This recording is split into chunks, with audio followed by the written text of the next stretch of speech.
అందరికీ నమస్కారం. Welcome to it's UTV. ప్రస్తుతం మనతో పాటు ఉన్నారు ప్రముఖ ఆధ్యాత్మికవేత్త, జ్యోతిష్య పండితులు వీరాపురం సుబ్రహ్మణ్య స్వామి గారు. గురువు గారితో మాట్లాడి ఉగాది పంచాంగం ప్రకారం 2026లో శ్రీ పరాభవనామ సంవత్సరంలో 12 రాశుల వారికి కూడా ఏ విధంగా ఉందో గురుగారితో మాట్లాడి తెలుసుకుందాం. నమస్కారం గురుగారు. శుభాశీస్సులండి.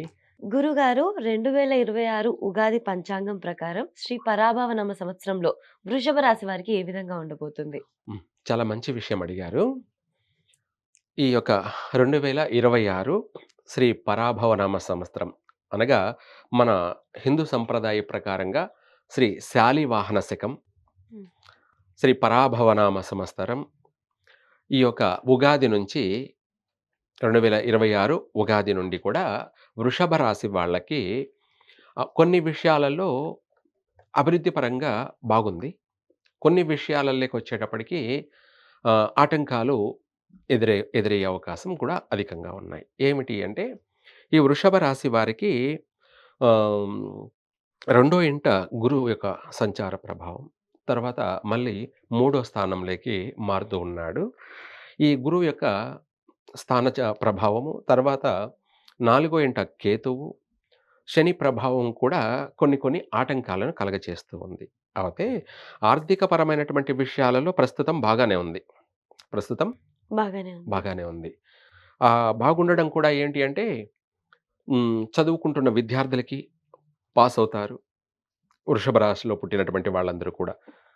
అలాగే ఈ వృషభ రాశి కూడా కృత్తికా నక్షత్రం 3 పాదాలు, అలాగే రోహిణి నక్షత్రం 4 పాదాలు, మృగశిర నక్షత్రం 2 పాదాలు, మొదటి పాదం, రెండవ పాదం కూడా వృషభ రాశి. ఈ వృషభ రాశి జాతకులందరూ కూడా విద్యార్థులకి అందరూ కూడా ఎక్కువ శాతం పాస్ అయ్యే అవకాశాలే ఎక్కువగా ఉన్నాయి.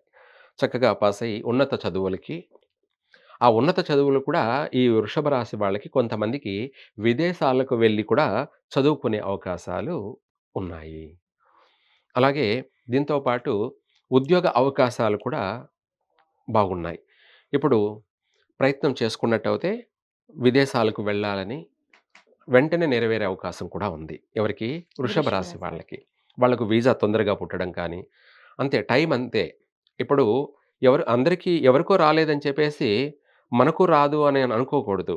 ఎవరి తలరాత వాళ్ళదే. వాళ్ళది. కాబట్టి మనం ప్రయత్నం చేయడమే ఆలస్యం. వెంటనే వీళ్ళకి వృషభ రాశి వాళ్ళకి విదేశీయాన యోగ అవకాశాలనేది పుష్కలంగా ఉన్నాయి. ఆల్రెడీ ఉద్యోగం ద్వారా ప్రయత్నం చేసినా నెరవేరుతుంది. లేదు చదువుకున్నటువంటి వాళ్ళు ఉద్యోగం కోసం ప్రయత్నం చేస్తున్నారనుకోండి కొత్తగా, అటువంటి వాళ్ళు కూడా విదేశాలకు సంబంధించి ప్రయత్నం చేసుకున్నట్టయితే 100% నెరవేరుతుంది. ఇప్పుడు ఎవరైనా సరే ప్రతి ఒక్కరు కూడా హ్మ్. ప్రతి ఒక్కరు కూడా జీవితం, జీవన విధానానికి మొదటి మార్గం ఏదైనా ఉందంటే ఉద్యోగం. అది వ్యాపారం కావచ్చు, లేదంటే ఉద్యోగం కావచ్చు. దీన్ని పురుష లక్షణం. ఏమిటి? పురుష లక్షణం. హ్మ్. ప్రతి మగవాడు కూడా ఖాళీగా ఉండకుండా తన ప్రయత్నం తను చేస్తూ వెళ్ళాలి. అలాగే టైం బాగున్నప్పుడు వెంటనే మనం అనుకున్న పని నెరవేరుతుంది. ఆ విధంగా ఇప్పుడు ఈ వృషభ రాశి వాళ్ళకి ప్రారంభంలో బాగానే ఉంది కాబట్టి, తప్పకుండా ఉన్నత ఉద్యోగ అవకాశాలనేది మాత్రం వీళ్ళకు తప్పకుండా నెరవేరుతాయి. ఎవరికి? వృషభ రాశి వాళ్ళకి నెరవేరుతాయి. విదేశీయాన యోగం అనేది కంపల్సరీగా జరిగి తీరే అవకాశం ఉంది. అలాగే స్వదేశంలో కూడా ఉద్యోగ అవకాశాలనేది మాత్రం ఉన్నాయి. అలాగే వివాహ ప్రయత్నాలు కూడా నెరవేరుతాయి. అలాగే నూతన అన్నిటికి కూడా శ్రీకారం చుడతారు. నూతన కార్యక్రమాలంటే గృహయోగము, హ్మ్. వీళ్ళు కూడా వాహన యోగము, వస్తువులు, ఆభరణాలు ఇటువంటివన్నీ గూడా పుష్కలంగా అవకాశం ఉంది. కాకపోతే శని ప్రభావం ఒకటి కొంతవరకు వీళ్ళని కొన్ని కొన్ని విషయాలలో ఆటంకాలు కలగచేస్తూ ఉన్నాడు. అది కూడా ఏంటంటే, ఈ రాశి వాళ్ళు కొత్త పరిచయాలను పెట్టుకోకూడదు. ఆ! కొత్త వ్యక్తులను నమ్మకూడదు. ఎవరినైనా సరే నమ్మినట్టయితే మోసపోయే అవకాశం ఎక్కువ ఎక్కువ. శాతం ఉంది. ఓకే. అంటే తెలివి ఉన్నా ఒక్కొక్కసారి మనకు తెలియక అర్థం గాక ఎదుటి వాళ్ళ చేతిలో మోసపోతూ ఉంటారు. హ్మ్. అటువంటి విషయాలలో ఈ వృషభ రాశి వాళ్ళు మోసపోయేటువంటి అంశాలే ఎక్కువగా కనపడుతున్నాయి. హ్మ్. హ్మ్. కాబట్టి తస్మాత్ జాగ్రత్త. కొత్త వాళ్ళని నమ్మకుండా ఉండడము. నమ్మకండి. హ్మ్. మీ స్వశక్తి అంటే మీ సొంతంగా ప్రయత్నాలు మాత్రమే మీరు చేసుకోండి. మిమ్మల్ని మీరు నమ్ముకోండి. హ్మ్. మిమ్మల్ని మీరు మీరు చెప్పండి. నమ్ముకోండి. ఈ సంవత్సరంలో మాత్రం మోసపోయేటువంటి అవకాశాలు అధికంగా కనపడుతున్నాయి. హ్మ్. ఆరోగ్యపరమైనటువంటి విషయాలలో కూడా కొంతవరకు జాగ్రత్త వహించాలి. ఈ వృషభ రాశి వాళ్ళు. కొన్ని హ్మ్. విషయాలలో ఆరోగ్యపరమైనటువంటి విషయాల్లో చూసుకునేటప్పటికి ఎక్కువగా చర్మ వ్యాధులు సంబంధించినటువంటి విషయాలు కావచ్చు. హ్మ్. ఇవి అధికంగా కనపడుతున్నాయి శని యొక్క ప్రభావం వల్ల. కాబట్టి దానికి సంబంధించి కూడా మీరు జాగ్రత్తలు తీసుకోవడం చాలా మంచిది. అలాగే వివాహ ప్రయత్నాలు మనం అనుకున్నట్టుగా నెరవేరుతాయి కానీ, కుటుంబ కలహాలు కూడా కలిగే అవకాశం ఉంది. కుటుంబ హ్మ్. కలహాలు అంటే భార్యాభర్తల మధ్య మనస్పర్ధలు, కాస్త ఎడబాట్లు కూడా కనబడుతున్నాయి. ఇటువంటి సమస్యలు కూడా అధికంగా కనపడుతున్నాయి. అలాగే వివాహం కావడము, మళ్ళీ ఏదన్నా ఇద్దరి మధ్య పొరపచ్చులతోటి ఎడబాట్లు అనేది జరగడము, ఇటువంటి సమస్యలు కనపడుతున్నాయి కాబట్టి, వీలైనంత వరకు ఈ రాశి వాళ్ళు కూడా, వృషభ రాశి వాళ్ళు శివాలయాన్ని ఎక్కువగా సందర్శించాలి. శివారాధన చేస్తూ ఉంటే కొంతవరకు రాబోయేటువంటి సమస్యలన్నీ కూడా వైదొలిగిపోతాయి. అంటే పెద్ద పెద్ద సమస్యలు రాకుండా చిన్న చిన్న కామన్ చిన్న చిన్న విషయాలంటే ఎవరు పెద్దగా పట్టించుకోవాల్సిన అవసరం లేదు. అది పరిగణలోకి తీసుకొని దాన్ని చూసి భయపడాల్సిన అవసరము లేదు. కాబట్టి పెద్ద సమస్యలు రాకుండా ఉండడానికి ముందు జాగ్రత్తగా శివాలయాన్ని దర్శనం చేసుకోండి. శివారాధన ఎక్కువగా చేయండి.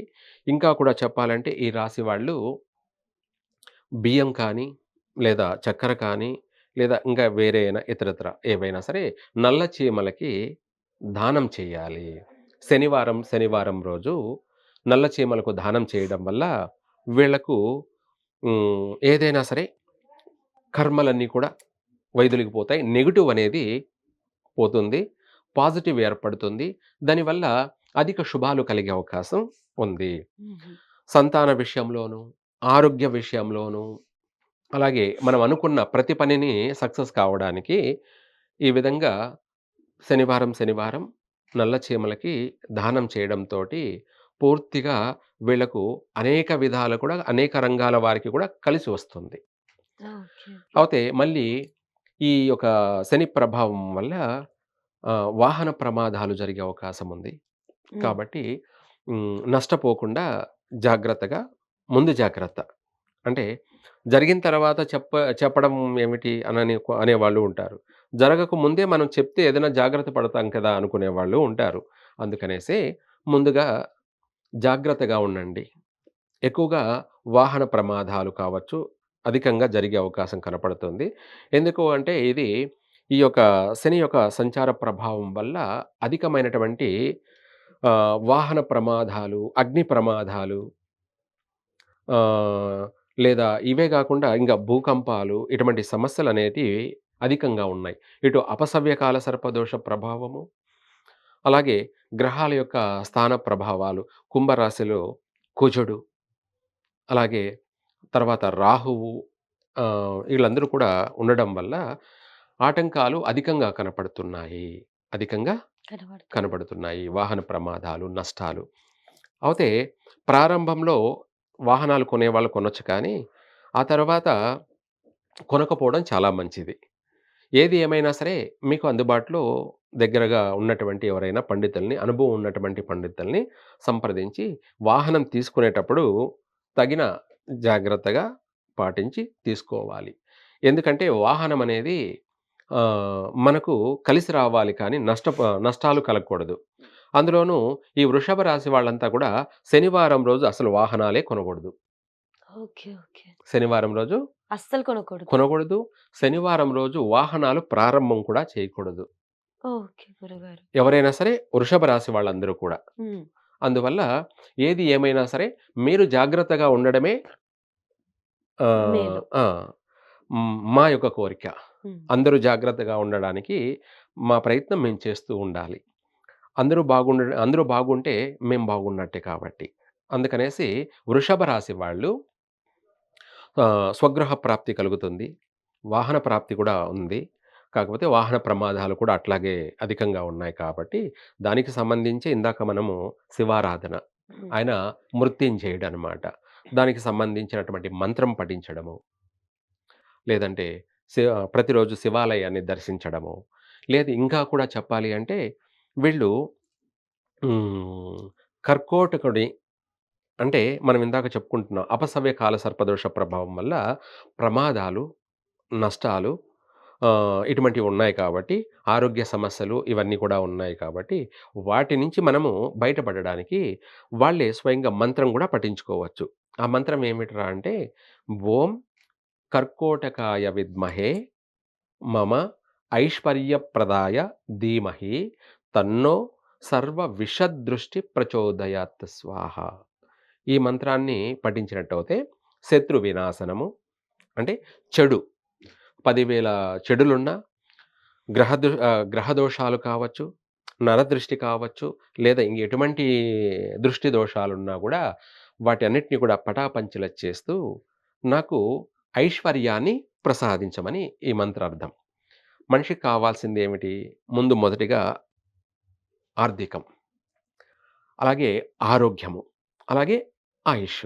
హ్మ్. ఈ 3 ఉంటే చాలు మనిషికి. మిగతా అన్నిటిని కూడా తను మెయింటైన్ చేయగలడు. అవును గురువు. హ్మ్. ఆ 3 కూడా నెరవేరే అవకాశం అనేది ఉంటుంది. ఈ మంత్రం పఠించడం వల్ల. చక్కగా అలా దైవారాధన చేసుకోవడం, లేదంటే ఇంట్లోనే మీరు మంత్రం పఠించుకోవడం, లేదు ఇంకా వాళ్ళ వ్యక్తిగత జాతక ప్రకారంగా ఇంకా చాలా పెద్ద సమస్యలు ఉన్నట్టయితే, వీళ్ళు ఈ వృషభ రాశి వాళ్ళు ఆహ్, భైరవుడు ఏమిటి? భైరవుడు. భైరవుడు. భైరవునికి సంబంధించి ఈ భైరవుల్లో కూడా మనకు ఎన్నో రకాల భైరవులున్నారనమాట. ఎన్నో రకాల భైరవులంటే అంగభైరవుడు, కాలభైరవుడు, విజయ భైరవుడు, అలాగే స్వర్ణాకర్షణ భైరవుడు అని చెప్పేసి, లేదా ఇంకా చెప్పాలంటే రుద్ర భైరవుడు, శ్మశాన భైరవుడు, ఓకే. ఇలా అనేక రకాలైనటువంటి భైరవులున్నారు. భైరవులున్నారు. వాళ్ళల్లో వీళ్ళు స్వర్ణాకర్షణ భైరవుడిని హోమం హ్మ్. స్వర్ణాకర్షణ భైరవ హోమాన్ని పఠించినట్టయితే సర్వ విధాల, సర్వ విధాల అటు ఆర్థిక పరంగా, ఇటు వివాహ పరంగా, అటు ఆరోగ్యపరంగా, అటు శత్రు వినాశనము ఇలా అనేక విధాల కూడా వీళ్ళకు బాగా చక్కగా కలిసి వస్తుంది. అలా ఈ యొక్క భైరవుని యొక్క హోమం జరిపించండి. విశేషంగా కలిసి వస్తుంది. ఇంకా కూడా చెప్పాలి అంటే అది హోమం అందరూ చేయాల్సిన అవసరం లేదు. ఎక్కువగా అధికంగా ఇబ్బందులు పడుతున్నటువంటి వాళ్ళే చేసుకుంటే బావుంటది. చేసుకున్నట్టయితే బాగుంటుంది. ప్రతి ఒక్కరు చెయ్యాలా అనేదేమీ లేదు. అందులో మనం 3 మార్గాలు తెలియచేసాం. శివారాధన చేసుకోవడం, నిత్యం శివాలయాన్ని దర్శించడం వల్ల ప్రశాంతత ఉంటుంది, మనశ్శాంతి ఉంటుంది. తర్వాత రెండవది మనం మంత్రం చెప్పాం. అది కూడా వాళ్ళంతట వాళ్ళే ఈ మంత్రాన్ని గూడా పఠించుకోవచ్చు. ఆ మంత్రం కూడా కనీసం 5 సార్లు, లేదంటే 27 సార్లు, 54 సార్లు, 108 సార్లయినా సరే పఠించడం అనేది ఎవరెవరి సమయాన్ని బట్టి వాళ్ళు ఆ మంత్రం పఠించడం వల్ల అనేక విధాలు కూడా కలిసొస్తుంది. ఎన్ని చేసినా కూడా కలిసి రావడం లేదు అనే వాళ్ళకి ఇందాక చెప్పినటువంటి భైరవ హోమం, స్వర్ణాకర్షణ భైరవ హోమం చేసినట్టయితే విశేషమైనటువంటి సర్వ కోర్కెలు నెరవేరుతాయి. కోరికలు. ఆ! వివాహం కానటువంటి వాళ్ళకి 100% వివాహం అయిపోతుంది. హ్మ్. సంతానం కలగనటువంటి వాళ్ళకి తప్పకుండా సంతాన యోగం కలుగుతుంది. ఆహ్, మన చుట్టూనే ఉంటూ మనకు మోసం చేస్తున్నటువంటి వాళ్ళు, శత్రువులు, ప్రత్యక్షంగా కనిపించే వాళ్ళు కావచ్చు, మనకు పరోక్షంగా అంటే కనిపించకుండానే మనకు నష్టాలు కలుగజేసే శత్రువులు కావచ్చు. శత్రు వినాశనము, శత్రు వినాశనం. వినాశనము అలా. అలాగే విద్యార్థులకి బాగుంది. పాసవుతారు. అలాగే విదేశీయాన యోగ అవకాశాలు చాలా పుష్కలంగా ఉన్నాయి. అలాగే దీంతో పాటు గృహయోగ ప్రాప్తి కూడా ఉంది. గురుగారు మీరు హ్మ్. ఈ రాశి వాళ్ళు ఎక్కువగా మోసపోయే అవకాశాలున్నాయన్నారు కదా! అవును. మరి ఏదైనా వ్యాపారం చేయాలి అని అనుకుంటే అది నలుగురి మీద నమ్మకంతో అయ్యేది కదా! అవును. వ్యాపార పరంగా ఎలా ఉందంటారు? చాలా మంచి విషయం అడిగారు. వ్యాపార పరంగా ఒకరే చేయలేకపోతే పార్ట్నర్‌షిప్ అంటే భాగస్వామిగా హ్మ్. చేయొచ్చా? చేయకూడదా? హ్మ్. అనంటే 100% చేతనైతే ఒక్కరే చేసుకోండి. అది నష్టమైనా, లేదంటే లాభమైనా. అర్థమైందా? హ్మ్. పార్ట్నర్‌షిప్‌గా ఎవరినన్నా కలుపుకొని చేయాలి అంటే 100% మోసపోయే అవకాశము ఉంది. నష్టపోయే అవకాశం కూడా ఉంది. ఈ సంవత్సరం అధికంగా మోసాలకు గురి అయ్యే అవకాశం ఉంది. ఓకే. అందువల్ల ఎవరితోనైనా కలిసి పార్ట్నర్‌షిప్ పెట్టుకోనే వద్దు. ఓకే. చేతనైతే చెయ్యండి. లేకపోతే చేయకపోయినా పర్వాలేదు.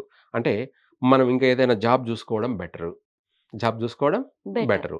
లేదంటే మనం చేసేటువంటి అంత పెద్ద వ్యాపారాలు చేయకపోయినా చిన్న చిన్న వ్యాపారాలతోనే ప్రారంభం కావాలి. ఏదైనా ఒక అడుగుతోనే ప్రారంభమవుతుంది. చిన్న వ్యాపారం స్టార్ట్ చేసి దాన్ని కాస్త మెల్లమెల్లగా పెంచుకుంటూ వెళ్తే పెంచుకుంటూ బావుంటది. పోతుండాలి. అయితే ఎప్పటికి అలాగే ఉంటుందా అంటే కాదు. తర్వాత కావాలంటే ఎవరినైనా పార్ట్నర్‌షిప్ చేర్చుకోవచ్చు. అది ఎప్పుడు? నెక్స్ట్ ఇయర్ అదే. చేయొచ్చు. అనుకూలత అంటే బట్టి. ఏమిటి అంటే దీనికి అర్థము, మనం చేసే సమయం బాగుందా? లేదా? అనేది ఇంపార్టెంట్ అవును. అన్నమాట. గుడ్ టైమా?